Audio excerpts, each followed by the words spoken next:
Dubai दुनिया के सबसे अमीर देशों में इसका नाम आता है। यहाँ के लोगों के पास पैसा भी बहुत है। मैं मानता हूँ कि आप पैसों से बहुत कुछ खरीद सकते हैं, लेकिन अच्छी सेहत शायद नहीं।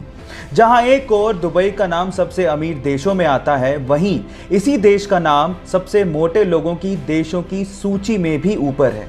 और इसी प्रॉब्लम को दूर करने के लिए वहाँ की गवर्नमेंट ने अपने मोटे सिटीजन्स के लिए एक स्कीम निकाली है। इस स्कीम के मुताबिक अगर कोई मोटा सिटीजन अपना 1 किलोग्राम वजन कम करता है तो गवर्नमेंट की तरफ से उसे 2 ग्राम सोना दिया जाता है। इससे अच्छा मोटिवेशन और क्या हो सकता है। आपको ये इंटरेस्टिंग फैक्ट जान के कैसा लगा, चैट सेक्शन में लिखना मत भूलिएगा। गाइस, इस वीडियो में आपको एक बंदा गरम गरम लावे में अपना हाथ डालता हुआ दिख रहा होगा।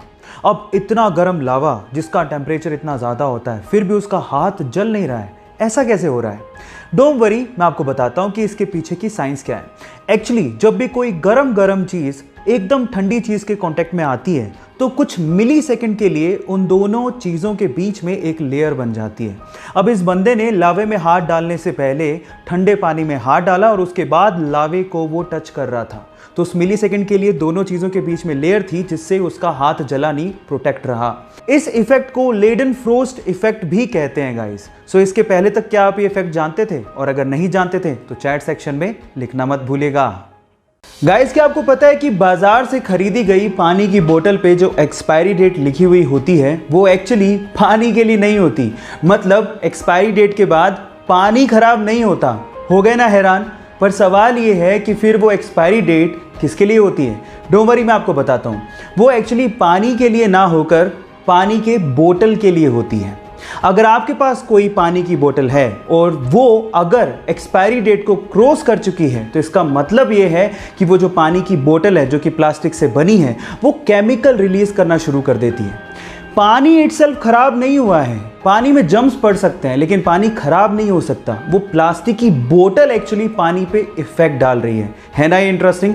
क्या आपको इसके पहले तक ये इफेक्ट पता था? और अगर नहीं पता था तो चैट सेक्शन में लिखना मत भूलिएगा।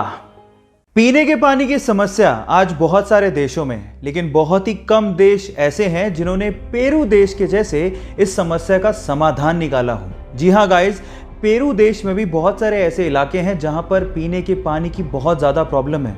तो वहां की गवर्नमेंट ने क्या किया, ऐसे इलाकों में ड्रिंकिंग वाटर बिलबोर्ड्स इंस्टॉल किए। ये ड्रिंकिंग वाटर बिलबोर्ड्स क्या है? डोंट वरी, मैं आपको बताता हूँ। ये होते तो बिलबोर्ड्स ही हैं जिस पे एडवर्टीजमेंट ही चलती है, लेकिन उनमें कुछ ऐसी मशीन्स को इंस्टॉल किया गया है जो कि एयर से मॉइस्चर को कैप्चर करती है, फिर उसे फिल्टर करती है और उसे पीने लायक पानी में कन्वर्ट करती है। जी हाँ गाइस, और ऐसा करके सिर्फ एक बिलबोर्ड से 50 से 60 फैमिलीज को पीने लायक पानी मिल पा रहा है ना? ये इंटरेस्टिंग फैक्ट। ये इंटरेस्टिंग फैक्ट जान के आपको कैसा लगा, चैट सेक्शन में लिखना मत भूलिएगा। गाइस, अगर आप रेड कलर कोक के केन को पानी में डालेंगे तो आप देखेंगे कि वो डूब जाएगा, लेकिन अगर आप डाइट कोक के केन को पानी में डालेंगे तो वो फ्लोट करने लगेगा। सवाल ये कि ऐसा क्यों होता है? आप में से कई लोग शायद ये कहेंगे कि ये मटेरियल की वजह से होता है जो कि कोक के केन को बनाने में यूज हो रहा है, लेकिन गलत।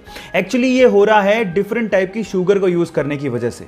आपको मैं आपकी जानकारी के लिए बता दूं कि रेगुलर कोक में रेगुलर शुगर यूज की जाती है, जबकि डाइट कोक में एक आर्टिफिशियल स्वीटनर एस्पर्टाइम को यूज किया जाता है जो कि शुगर से काफी गुना ज्यादा मीठा होता है, जिसकी वजह से उसकी बहुत ही कम क्वांटिटी से काम चल जाता है।